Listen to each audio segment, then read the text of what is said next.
My name is Justin, and it's a genuine pleasure to be sharing with you today this presentation I have entitled Creation, Coronavirus, and the Cornerstone. I think you'll be intrigued to discover how these three concepts relate to each other, and how in fact the creation story can provide hidden gems, often undervalued, that are relevant to our day and the health crises we and our families face. The principles I'm going to share in this presentation not only hold true for coronavirus, but also for other diseases that we face. This year has begun in a way that is anything but ordinary. Firstly, we saw images like this, where fire has devastated property and lives here in Australia. From there, images like this one dominated the news headlines as we began hearing reports of a new virus which had emerged in Wuhan, China. Following on from that, this has now turned into a worldwide phenomenon where there have been many thousands of deaths and likely to be many thousands more.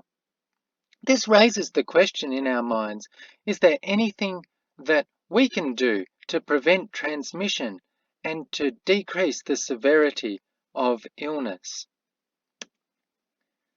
Dan Buettner wrote a book entitled The Blue Zones.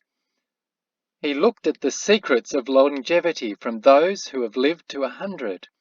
Blue zones are areas that have produced a high rate of centenarians, and their residents suffer a fraction of the diseases that commonly kill people in other parts of the world, giving them more healthy and active years of life.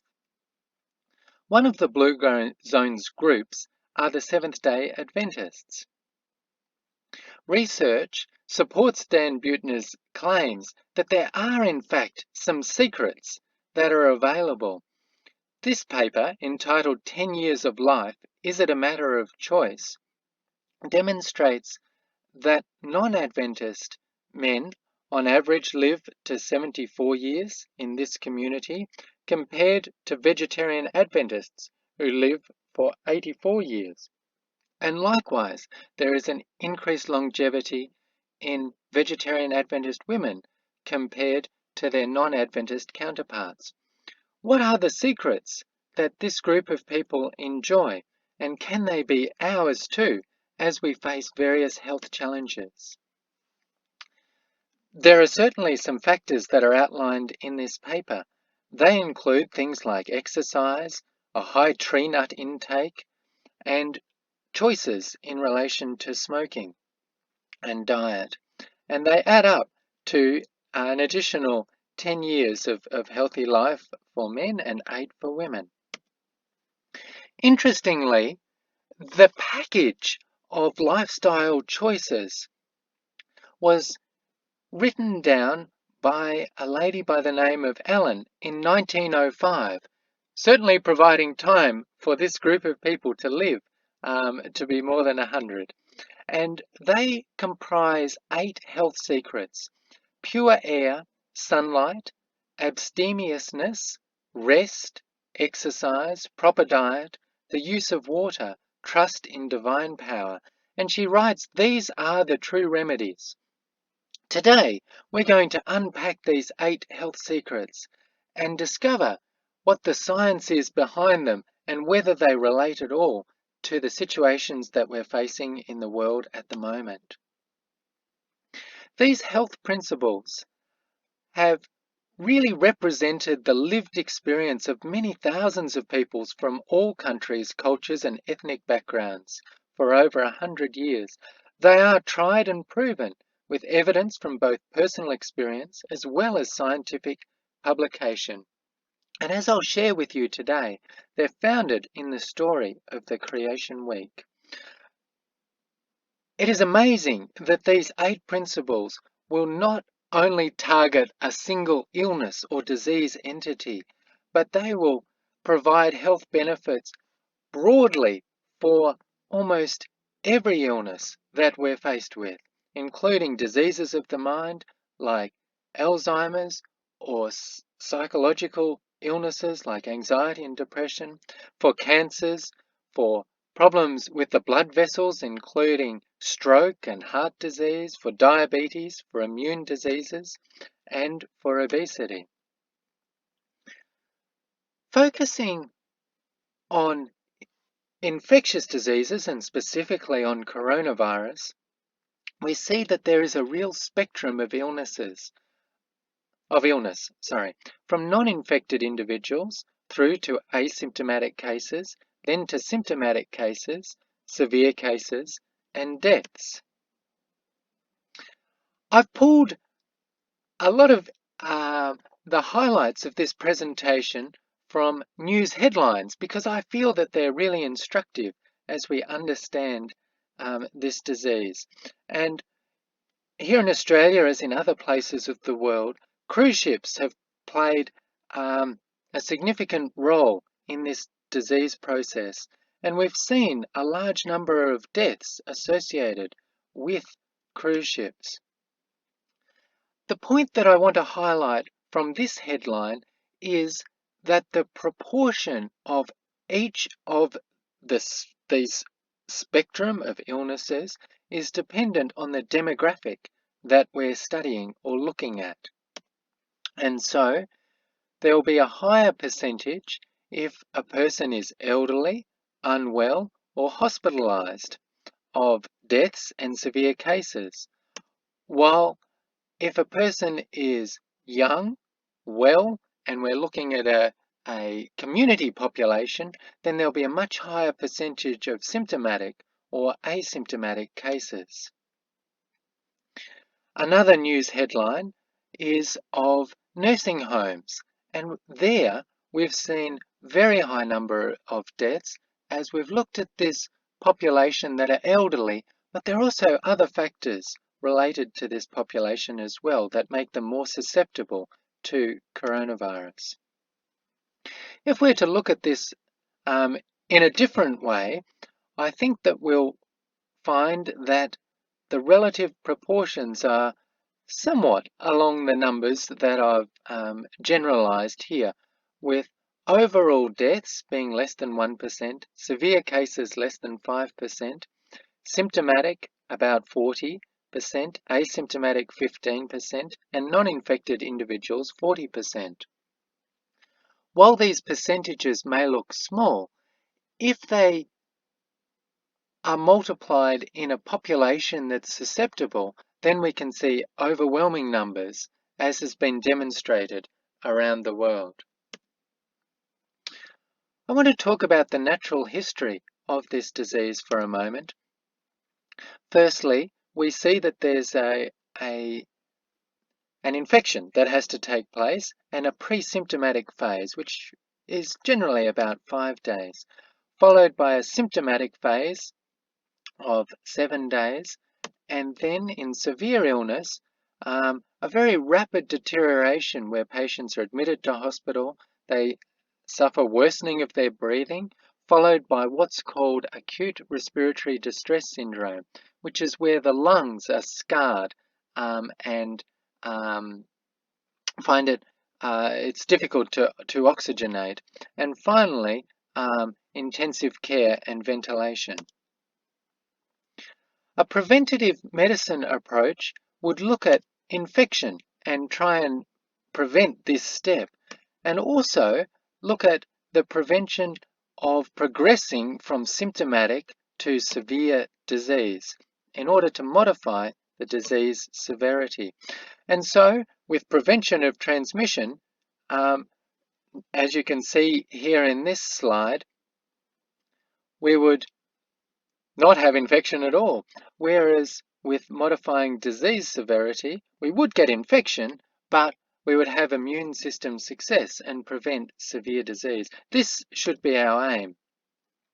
So I'm going to focus first on transmission. Each bacteria or virus has a recognizable and consistent pattern of behavior. You'll remember again from the news headlines, the listeria outbreak that was linked back to contaminated food.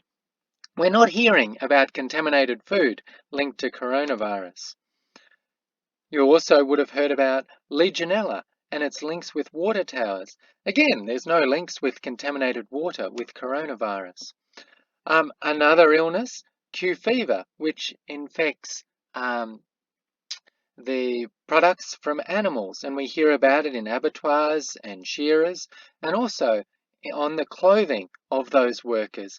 Again, we're not hearing about transmission from clothing or from animals in relation to coronavirus. So what about coronavirus? What is the recognizable and consistent pattern of behavior? Well, we hear about it linked to weddings. For example, this wedding, where the bride reports that she had 120 guests at the reception, and it was one big party where we all laughed, danced, and enjoyed every single moment. She says she hugged and kissed everyone there. Even thinking about it brings a warm smile to my face. This highlights one of the things we've been learning about how this illness is spread, primarily by droplets. Droplets are of a certain size, fall to the ground quite quickly because of gravity, and they can be thought of as being like rain. They stay in the air for very brief periods of time, and they travel very short distances. And that's why here in Australia, you hear about the physical distancing of 1.5 meters. Airborne spread is slightly different and characterizes a different set of illnesses where there are small droplets which dehydrate, become light, and then they float in the air like fog. They can remain in the air for a long time, minutes to hours, and they can travel a long way. Now it's interesting, there is not a clear-cut dichotomous separation between droplets and airborne spread. This article looks at how droplets are generated just from normal speech. And so you can see here with laser light scattering the droplets coming out of this person's mouth as they speak. Down in the bottom right-hand corner, you'll see a flat line, and that's where a mask is placed over the person's mouth, and they're no longer producing these droplets, and thus limiting transmission. Another news headline which came to my attention was that of a choir practice held in Washington. No one at the practice had symptoms, and most avoided contact with others, writes the journalist, but the act of singing could have dispersed virus-containing droplets into the air. And so you see here that singing changed the transmission dynamics from droplet spread more towards an airborne kind of spread. So by and large, coronavirus is droplet spread, but there are some important situations where it may be more easily transmitted. I think this highlights a key point about infectiousness, and that's why we're seeing clusters of the virus in certain locations and not in others. That's because the ability of a virus to transmit from one person to another depends on a range of variables. It is not an absolute fixed value. So what can we do other than masks to prevent transmission? I'm going to start with the first of our 8 health secrets, pure air. Again, this concept is drawn from Creation Week. God said, "Let there be an expanse, an atmosphere of pure air in the midst of the waters, and let it divide the waters from the waters." So God made atmosphere. We often take this for granted and think perhaps that it's not very intriguing or powerful, but it is life-sustaining. As we focus on coronavirus, scientists have over the last 100 years began to recognize that there is something in air that they have dubbed the open air factor that actually kills bacteria and viruses. In this paper, we read that in the 1960s, scientists involved in biodefense research developed a technique for measuring the effect of fresh, rural air on airborne pathogens. They found outdoor air to be far more lethal to them than indoor air, both during the day and at night. They used the term open air factor to describe the germicidal constituent in outdoor air that reduces the survival and infectivity of pathogens. Fascinatingly, their research showed that the open air factor disappeared rapidly when open air is enclosed. However, it was later established that its germicidal properties could be fully retained in enclosures if ventilation rates were high enough, and that has then led to key research. For example, in hospitals. Now, this paper, entitled The Natural Ventilation for the Prevention of Airborne Contagion, so, for example, coronavirus, highlights that opening windows and doors provided a high ventilation, here 28 air changes per hour, and you would be safer in one of these rooms than, in fact, in a mechanically ventilated negative pressure room, which is intriguing. And even more interestingly is hospitals that were designed more than 50 years ago with large windows and high ceilings had almost 40 air changes per hour.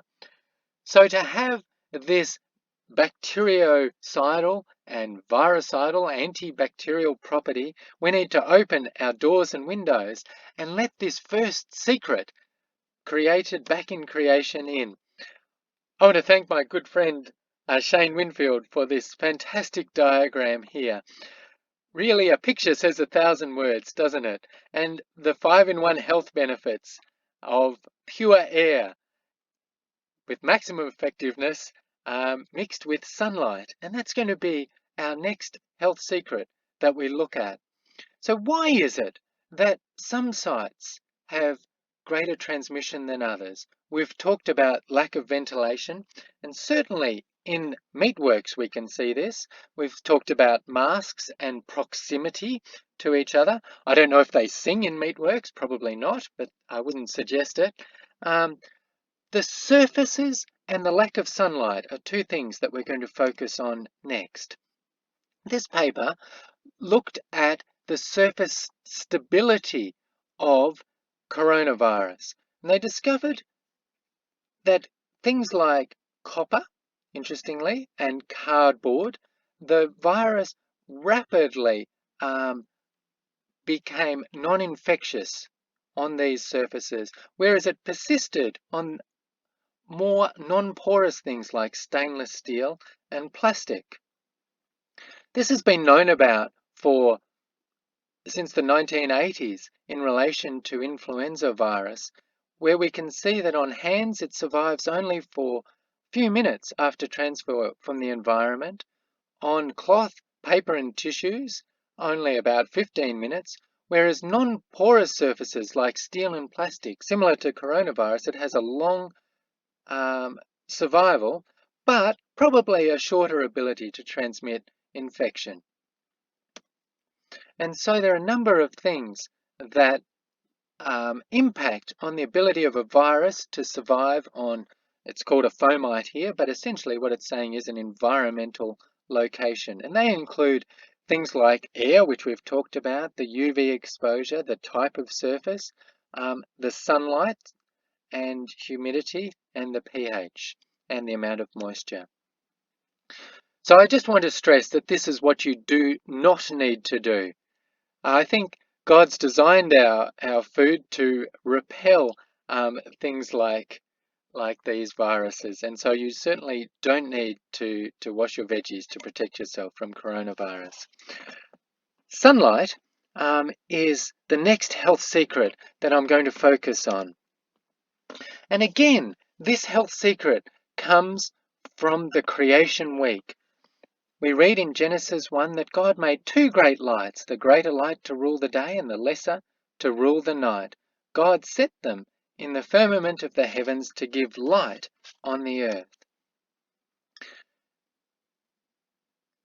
Looking back to 1918, we read in this fascinating paper that the conventional view that little could have been done to prevent pandemic influenza was not the case. Records from an open-air hospital in Boston suggest that some patients and staff were spared the worst of the outbreak.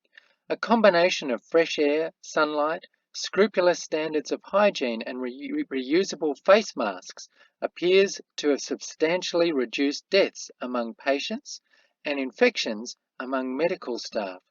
So it's these same factors that we've been discussing. So preventative medicine and focusing on transmission, fresh air, sunlight, face masks, natural surfaces, and outdoor locations, in summary, will help prevent transmission. And another way of phrasing this is in the table that I've outlined here. So settings where transmission is more likely are close face-to-face contact for more than 15 minutes, indoor locations with poor ventilation, stainless steel surfaces, and laughing, singing, and shouting. Whereas casual contact, food or water contact, outdoor locations in the fresh air and sunlight, porous biological surfaces, and quiet conversation are unlikely or not going to transmit the virus. When you think about that, you can see why this headline made the news. Coronavirus has seized control of New York, where none of these factors really are present. And we can compare that to an outdoor location like this with two mothers taking their children for a stroll in their prams. What about modifying disease severity? Do these same health principles also apply to this aspect of management? Sticking with sunlight, we discover that sunlight generates in the body the vitamin D, and the active form of vitamin D regulates over 1,000 different genes, governing virtually every tissue in the body. This is an amazing substance, and it's not really a vitamin. It's really, a hormone that changes every tissue. And because of its widespread impact, we can see, the healthy bones we've known about for a long time, but a strong immune system, cancer protection, refreshing sleep, and many other benefits are being unearthed in research every year. Vitamin D is in fact at the very center of the immune response, and here I've highlighted for you the vitamin D receptor and vitamin D, and these incredibly complex pathways which the cell uses to mount an immune response. I just want for a moment to take us on a brief segue. In recent times, we've become very used to looking at exponential curves, as we've seen coronavirus, presumably starting from a single person, spread to tens, then to hundreds, then to thousands of people in Wuhan, tens of thousands in China, and finally, now millions of people all around the world in just a very short time, only a few months. The curve here I've done on a presumed doubling time of 7 days, and you can see that from one person within 3 months, there will be more than 250,000 people infected. This is the power of exponential change. The chances of life forming spontaneously without a creator follow a similar curve. Each of the amazing molecular machines you see pictured are built from a DNA code. The DNA code has 4 letters which, just like for our words to make sense, have to be spelled out in the correct order. The chances of the first letter being correct are therefore 1 in 4. The second letter, 1 in 4 times 4, or 1 in 64. And the third letter, 1 in 4 times 64, or 1 in 256. You can see the power of the exponential curve already. But this is only the chance of the first amino acid being placed in the correct order. If the wrong amino acid is placed, often the entire machine will malfunction and result in disease or death. An average protein contains around 300 amino acids joined in the correct order. The number of known molecules in the entire universe is estimated to be 1 in 10 to the power of 80. The maths is simple. you're more likely to correctly pick out one exact molecule from the entire known universe than form a single molecular machine, of which there are many thousands in the body, by chance. Looking specifically at vitamin D and pneumonia, those with vitamin D levels less than 30 will have more than double the chance of developing pneumonia. And every year in my practice, I see when vitamin D levels drop that I will have a number of cases of tuberculosis, which has lain dormant in the person's body, come back to life, so to speak, and cause disease within its host. The next health secret that I'm going to focus on is exercise. You always discover something new when you do these presentations, and certainly I've learned some amazing things about exercise, which was prescribed back in the original creation. The Bible tells us that God took the man and put him in the Garden of Eden to work it and take care of it. So exercise, and specifically exercise in the outdoors, was a health prescription that comes down to us from Creation Week. It's amazing that visiting a forest but not a city will increase your immune system. It's just incredible that something like that will make changes in the body. And in fact, where your view is will also influence your recovery. This paper again was from the 1980s and looked at people whose view was through a window and discovered that they had shorter post-operative hospital stays, received fewer negative comments in the nurse's notes, and required less pain relief than 23 matched patients who faced a brick building rather than the beautiful outdoors. But coming back to exercise in the outdoors, this paper from the British Medical Journal looked at 1,000 adults, and they followed them for 12 weeks during winter and autumn by monitoring their symptoms. And you can see here that the number of days per week where those that exercised for more than one time per week was drastically reduced from 8.6 down to 5.4 days, and then even more if you exercised for more than 4 days per week. So exercise will definitely have an amazing impact. There is a paradox though.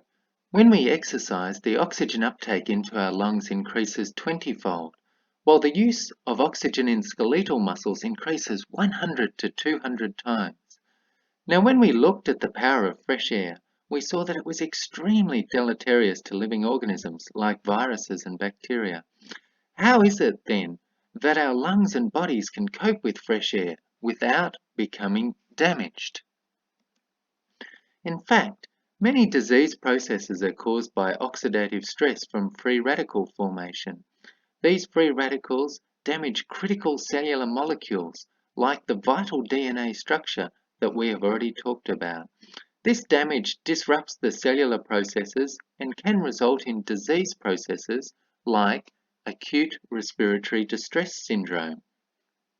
That's the disease process in coronavirus that results in the need for ventilation. How then does the body protect itself from free radical damage? One of the answers is incredible molecular machines known as antioxidants. One such antioxidant is the superhero Superoxide Dismutase. I've pictured him here with a mop which he uses to mop up the free radicals. And wouldn't you believe it, the body has a design mechanism built in to increase the abundance of this machine just when we need it most. Exercise induces the production of our superhero, superoxide dismutase. Isn't that incredible? And furthermore, it produces an excess which spills over to the rest of the body. This article describes how superoxide dismutase, produced in the skeletal muscle by exercise, protects the lining of the blood vessels and can prevent complications of disease like acute respiratory distress syndrome. Isn't that incredible? Each of these 8 laws of health is interconnected, with one enhancing and protecting the other. In our next law, we'll look at the converse, harmful substances that destroy antioxidants and increase free radical damage. I want to turn now to something else termed abstemiousness. Now, this is a big word, but I would really summarize it by saying that this is avoiding those things which are harmful and moderating those things which are good. Again, this concept comes down to us from creation.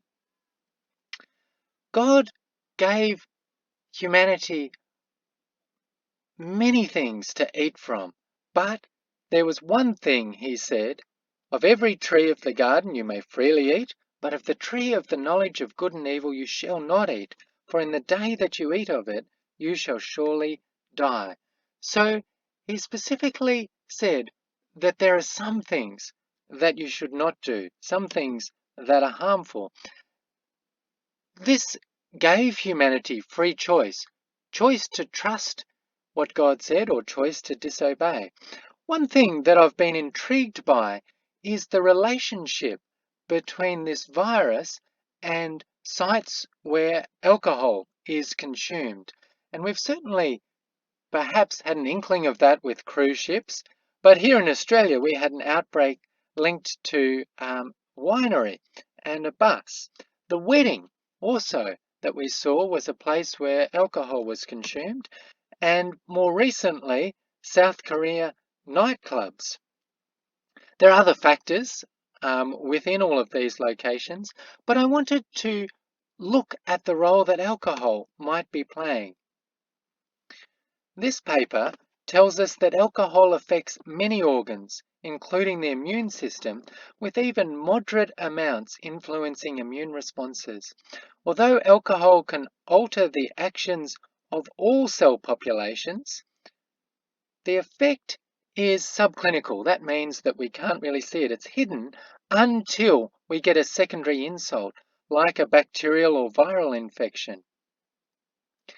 It also depends on the pattern of alcohol exposure. Now, these are the hairs that are present in your lung. We've talked a little bit about oxidative stress, and interestingly, alcohol will stop these hairs beating due to an oxidant-dependent complication.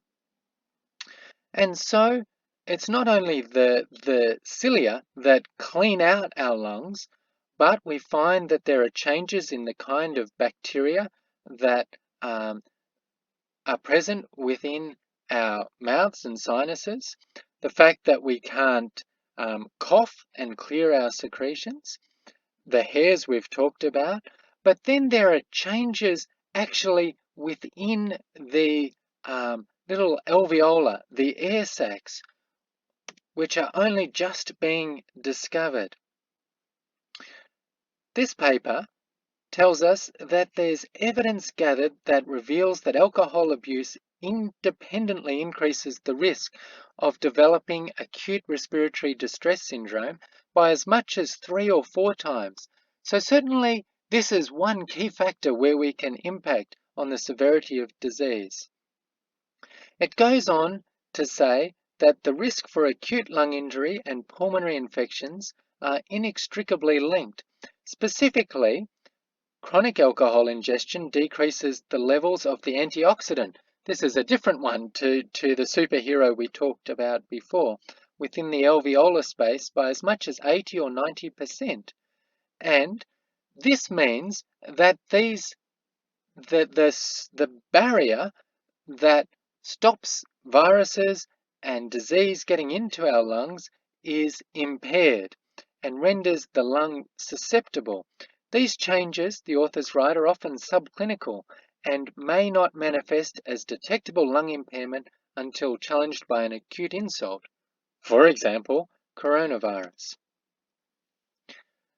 I was absolutely amazed to stumble across this case report of a 55-year-old previously healthy woman who consumed half a bottle of alcohol a day. So she's not elderly, but she does drink alcohol. She doesn't have other recognized comorbidities. This was the only comorbidity that she had.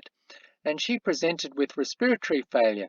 This is what the X-ray and the CT scan look like in someone with acute respiratory distress syndrome. Those lungs should be nice and black, but instead you can see all this white scarring, essentially, within the lung. Rhinovirus is the cause of the common cold, and we'll talk about it a little bit more later. But you can see here that the common cold can cause the same problems that coronavirus causes, with one of the same risk factors, and that is alcohol. There are many papers we could focus on, including macrophage, zinc deficiency, and immune dysfunction. I want to highlight that this is something that happens within a matter of hours. And so this paper tells us that alcohol has a profound effect on inhibiting these little molecules that help generate the immune response. And the authors conclude such a reduction would impair the body's ability to fight off infection. So it's not just chronic alcohol ingestion, but also acute alcohol. Now, alcohol is linked to many other diseases, not only weakening of the immune system, but cancers at multiple sites, high blood pressure, diseases of the mind, and social problems, of which we're all well aware. 1 in 4 patients in New Zealand emergency departments are affected by alcohol. That's an amazing number, and wouldn't it be amazing if we saw the same effort go into fighting the diseases caused by alcohol and the same abhorrence of alcohol as we see with coronavirus? The deaths from alcohol will outstrip the deaths by coronavirus by many hundredfold. This is the oft-touted J-curve, but there is no J-curve. This paper came out in the Lancet really rebutting that concept. The risk of alcohol increases from 1 drink onwards. I was amazed to see the World Health Organization guidelines on alcohol and COVID, which reiterate the scientific evidence of avoiding alcohol altogether, and talking about other factors there as well. The Bible tells us this many thousands of years ago, where the advice is, do not look on the wine when it's red, when it sparkles in the cup, when it swirls around smoothly. At the last it bites like a serpent and stings like a viper. I'm going to move on to the next health secret, which is the use of water. Again, water comes down to us from Creation Week, where the environment, including people, were watered from a beautiful river which went out of Eden and left the garden, parted and became 4 riverheads. Now, water is an amazing substance. Having 5 glasses of water a day will halve the risk of heart attack, more than halve it, in fact. And I've focused on heart attack because of something intriguing that's coming to light in relation to coronavirus. And that's the fact that this is an inflammatory condition that's actually causing inflammation within the blood vessels in certain groups. And there have been perhaps clusters of children with something called Kawasaki disease. There have also been clusters of young adults having strokes, which is what led to this news headline. But then there are other things like COVID toes. And so we're discovering that inflammation within the blood vessels and blood flow is an important aspect in the disease process of coronavirus. So if water can help heart attacks, which are caused by blood clots, can it help other sorts of clots? And the answer is absolutely. This group from St Thomas's Hospital in London, which is getting attention for other reasons at the moment, looked at patients who presented after a stroke and the formation of blood clots within their veins. There were 100 of these patients in this particular study. Now, again, bringing it back to coronavirus, around 1 in 4 people who have coronavirus and end up in intensive care will develop these blood clots in their lungs, while 30 to 70% may get them in their legs like this. So what did this study tell us about dehydration? It told us that there was a 5-fold increase in clots in the deep veins of the legs in those who were dehydrated. Now, other authors looked at the influence of fluid intake on stroke recurrence, and this was quite an amazing study. They looked at about 460 patients who'd had a stroke, and they followed them for 2 years with regular visits every 3 months and documented the amount of water that they drank. Patients with a higher amount of daily fluid intake, that was more than 2 litres per day, had a significantly lower rate of stroke recurrence than those who didn't. And you can see there the very significant p-value at 0.007. So we've learned that water will decrease the risk of heart attacks, of clots in the vein, as well as strokes. That's water on the inside.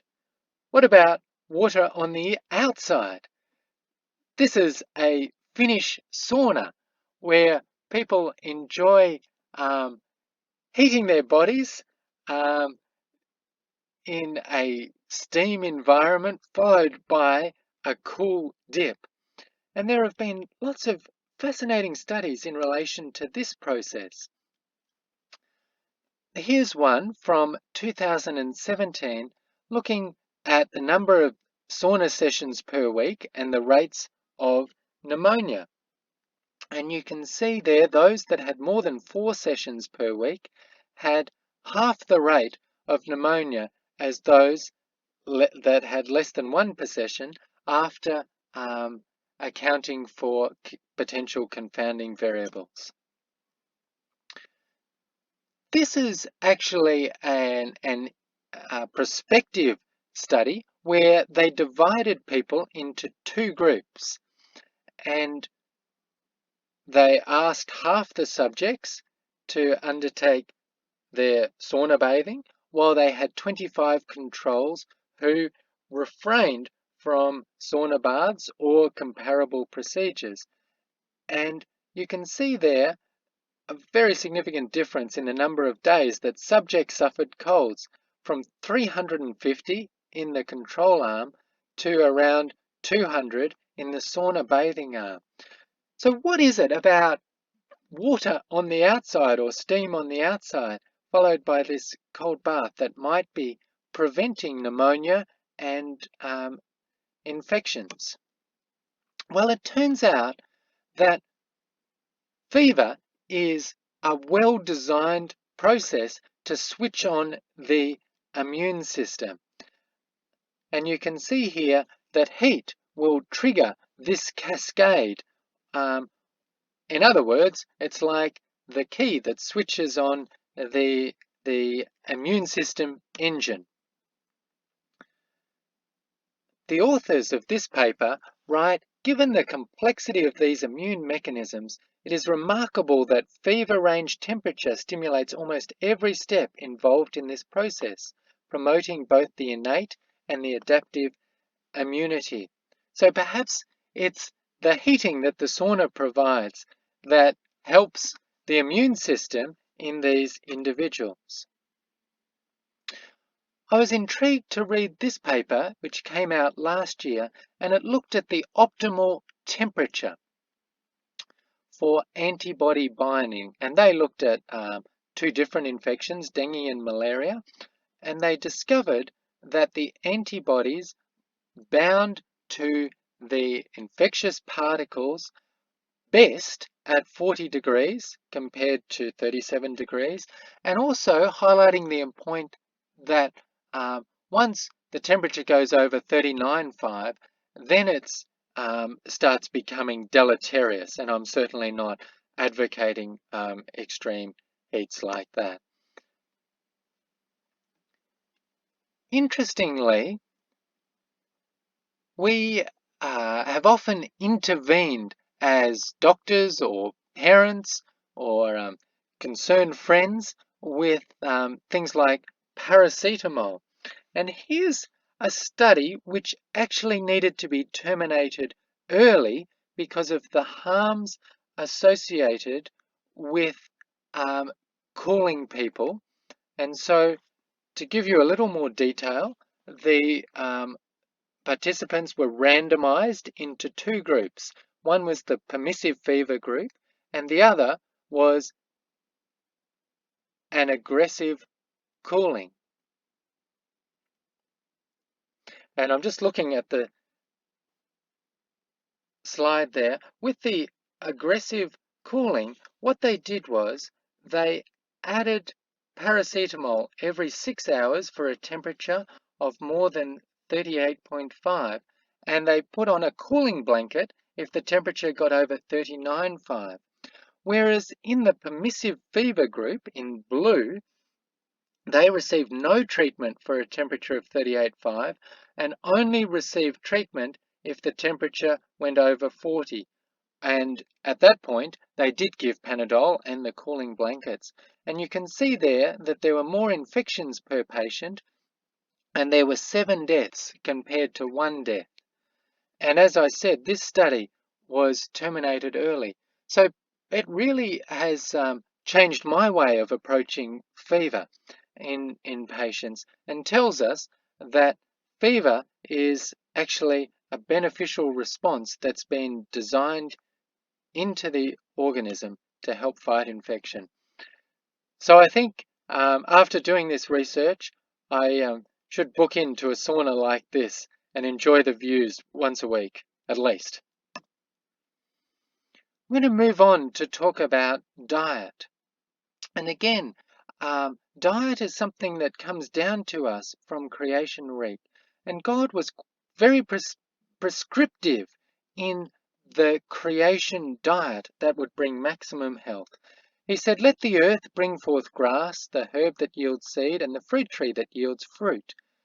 These things will be to you for food." And isn't there an amazing array of incredible colors, if I've just focused on fruit here, but, of legumes, of grains, of nuts, of vegetables, and each of the colors within these represent many different phytochemicals. I was absolutely amazed to come across this paper looking at some of these chemicals that have been placed within our fruit and vegetables. This is talking about flavonoids, which are an important kind of natural product. They have antioxidant effects, and we've talked a lot about oxidation and its harms, and it's not only associated with harms from infection, but also things like cancer, Alzheimer's disease, and atherosclerosis. And these properties present within the fruits, nuts, vegetables, and grains have antioxidant, anti-inflammatory, anti-mutagen, and anti-cancer causing properties, combined with the ability to turn on major cell enzyme functions. In other words, they are life-giving, life-promoting substances. The authors say, intriguingly, some flavonoids also have antiviral activity. And as they studied these, you can see here, this is not the current coronavirus, but the SARS coronavirus that they've looked at, but they've looked at one of the proteins within that virus that is essential for controlling the manufacture of new virus particles. And they've discovered that these flavonoids, like herbacetin or pectolinoarin, can sit within the pocket and inhibit this protein. So these substances are the perfect silver bullet. They inhibit the virus, but they don't damage the host. In fact, they're beneficial to the host. Another amazing design element that comes down to us from Creation Week. Wouldn't you rather your medicine look like this than look like a tablet? I would take these blueberries any day. Here's a paper looking at nuts. And again, I just want to highlight the fact that these things not only affect one disease process, but are beneficial across a huge range of disease processes. And so if we look at nut consumption, never, compared to 5 or more times per week, we can see there that the overall death rate is lowered by 20% with a significant p-value. The same for cancer, for cardiovascular disease, and for respiratory disease. Infection also has a 23% lower rate, just missing significance there with the p-value. But certainly a handful of nuts a day will be to you for medicine, for life-giving sustenance. Now, the complete opposite is the case if we were to look at animal-based products. And in fact, you can see that instead of having an effect to improve inflammation, that inflammatory markers actually rise. And this particular paper was comparing kangaroo meat to Wagyu, modern meat, and found that modern meat was more inflammatory than kangaroo meat, but I guess I would rather have no inflammation at all in my system.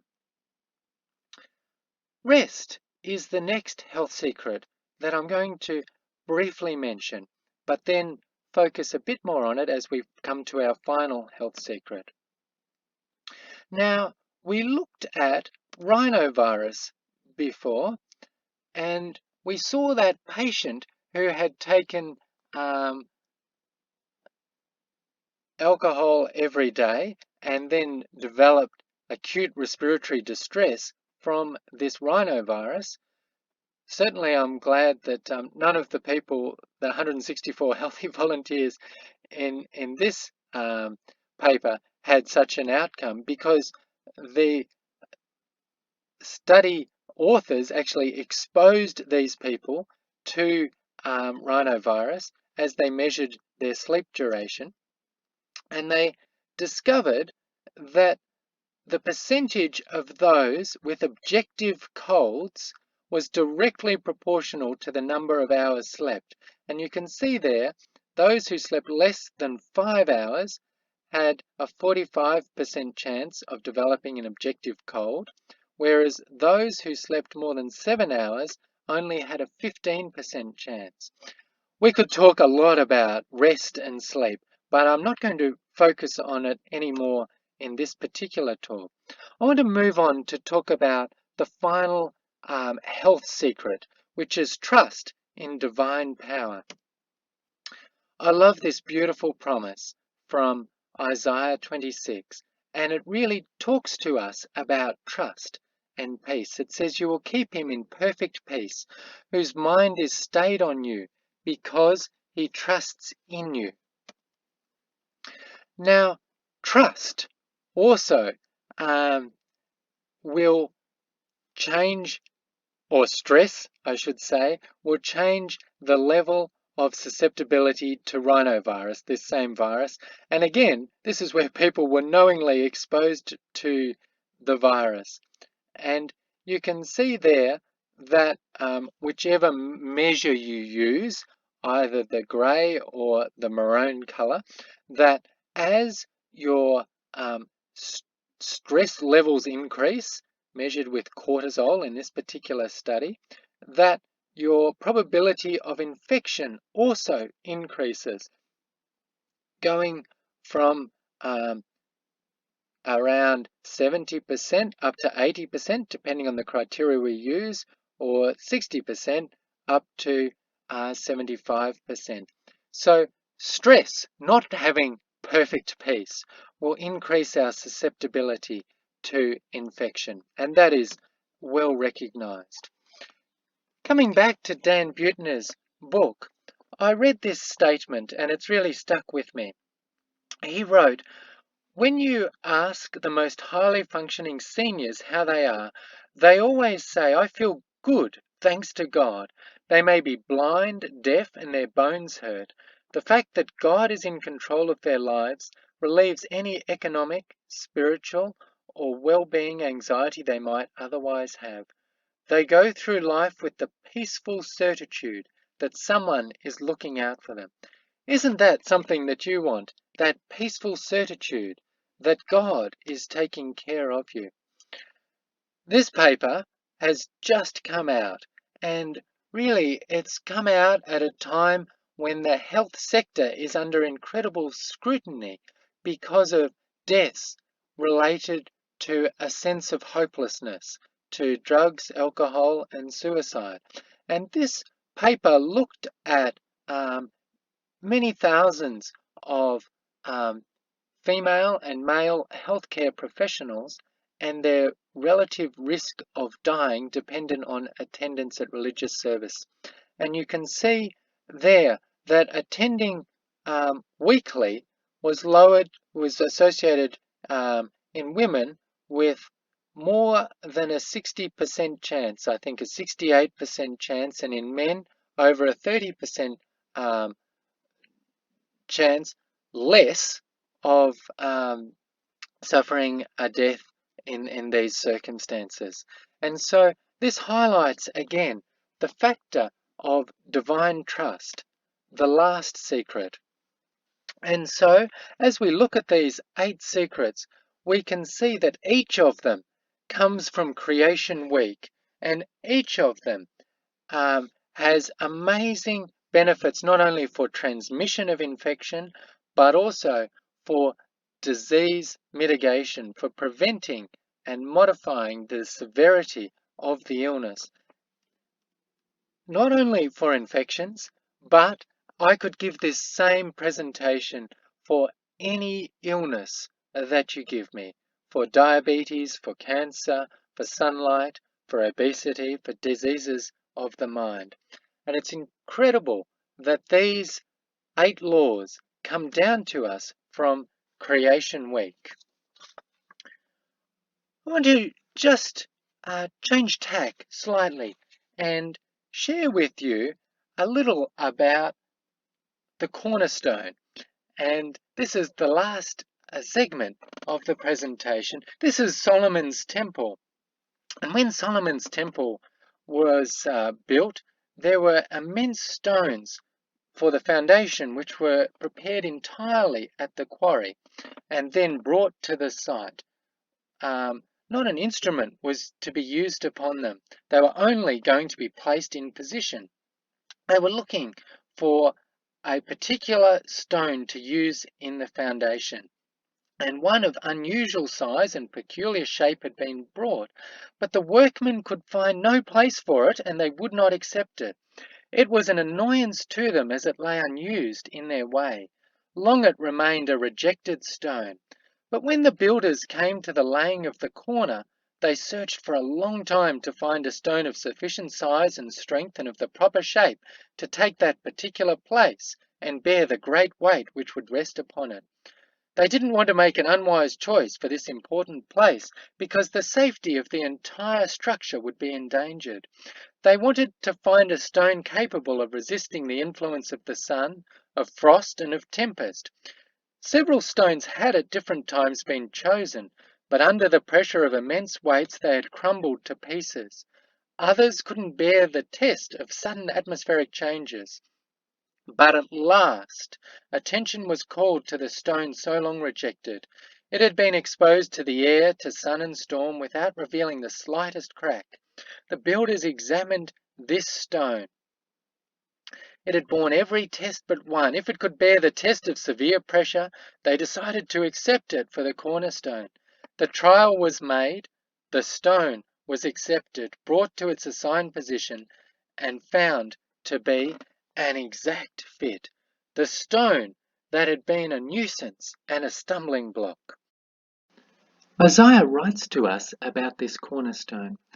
Listen carefully. I am laying in Zion a stone, a tested stone, a precious cornerstone for the foundation, securely placed. He who relies on that stone will not be put to shame in sudden panic. The cornerstone referred to here is none other than Jesus, our Creator. What appears at first to be an impingement, a stumbling block, turns out to be the most solid foundation, the most precious foundation on which you can establish your life. This is so relevant for our day, where truth seems so insecure, so undervalued, an era of where politicians on both sides apply the label of fake news, where people are not sure what to believe, an era of sudden panic. I must admit, we were caught out in the sudden toilet paper panic, and if it wasn't for a kind church friend, we would certainly have been put to shame. What about things that are of far more value than toilet paper? Isaiah goes on to tell us that the cornerstone, Jesus, is the everlasting God, the Lord, the Creator of the ends of the earth. That's found in chapter 40, verse 28. He tells us that the cornerstone, Jesus, is our judge, our lawgiver, and our king in chapter 33, verse 22. Come back with me, though, to creation. It is no coincidence that the Bible opens with a view of God as our Creator.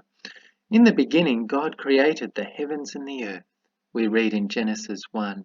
And God saw everything that He'd made, and indeed it was very good. We have caught just a very faint glimpse today of how incredibly amazing creation is. Every element, every aspect, every component, packed with vitality, packed with life-giving properties, reflecting the unsurpassed beauty of a perfect Creator.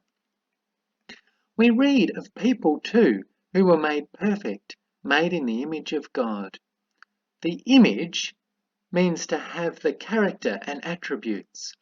We've heard today of the health principles embedded in the creation story, but of equal importance and overlapping with these is the moral law, which is also embedded in the creation story. And like the health principles which maintain our physical, mental, and spiritual well-being, so do the moral principles which govern the universe. The moral law is comprised of two great principles, love for God and love for our fellow created beings. The Ark of the Covenant pictured here is symbolic of God's throne in heaven. Within the Ark, written on stone, are the 10 Commandments, written with the finger of God. They are a transcript of the Creator's character of love, and likewise a sure and precious foundation on which to secure our lives. These are the principles on which God governs the universe. These principles are in our best interest and for our eternal well-being. The perfect creation, though, ends with a crisis. The first crisis, the crisis that set all others in motion. It was a crisis of broken trust. Remember, holistic health is ultimately dependent on trust in divine power. When this trust was broken, it opened the floodgates of sickness and disease and death. God is not a dictator. He doesn't force our will. We can choose to trust Him or not to trust Him. The choice is ours, and the rewards of peace and health and happiness will also be ours. When King Hezekiah was faced with a crisis, faced with destruction, he prayed this beautiful prayer, echoing his confidence in a Creator. O Lord of hosts, God of Israel, the one who dwells between the cherubim, you are God, You alone of all the kingdoms of the earth, you have made heaven and earth. God is revealed between the cherubim. His desire is to recreate you in the image of God. This image, the image and likeness of God, is built on the sure foundation of Jesus, the cornerstone of the eternal covenant. A belief in creation permits a belief in recreation. Our wholeness, spiritual, physical, and mental, is built on this sure foundation, this precious cornerstone. I'd like to conclude this presentation in the way that God concludes the creation week. We read in Genesis 2:3 that God blessed the seventh day and sanctified it, because in it he rested from all his work which God had created and made. Sabbath concludes creation and the perfect blueprint for health. The Sabbath provides the purpose for creation and completes it. Creation is not complete without the Sabbath. Why? Because the purpose of creation is for a relationship with our Creator, of friendship with our Creator, of love for our Creator, of worshipping our Creator, of admiration for Him, of awe for His incredible attributes. The Sabbath comes echoing down to us from creation, a golden thread, a day blessed with the divine presence. In Exodus 20, we're reminded in the middle of the moral law to remember the Sabbath day, to keep it holy. For in 6 days the Lord made the heavens and the earth, the sea, and all that is in them. That is His authority. That underpins the rest of the 10 Commandments. And God rested the seventh day. Therefore He blessed the Sabbath day and hallowed it. The Sabbath is a link from Eden lost to Eden restored. It gives us hope not just for healing from physical ailments, but complete and total restoration, a restoration in the image and character of God. It's no wonder then that Isaiah tells us, "For as the new heavens and the new earth which I will make shall remain before me, says the Lord, so shall your descendants and your name remain. And it shall come to pass that from one month to another, and from one Sabbath to another, all flesh shall come to worship before me, says the Lord." I trust as you've listened to the hidden gems revealed today in the creation story that we've shared together, that they will be cherished as a precious cornerstone, a sure foundation in your life that you can trust to see you through any crisis, and look forward with assurance to the beauties of creation for eternity in the love and companionship of your Creator.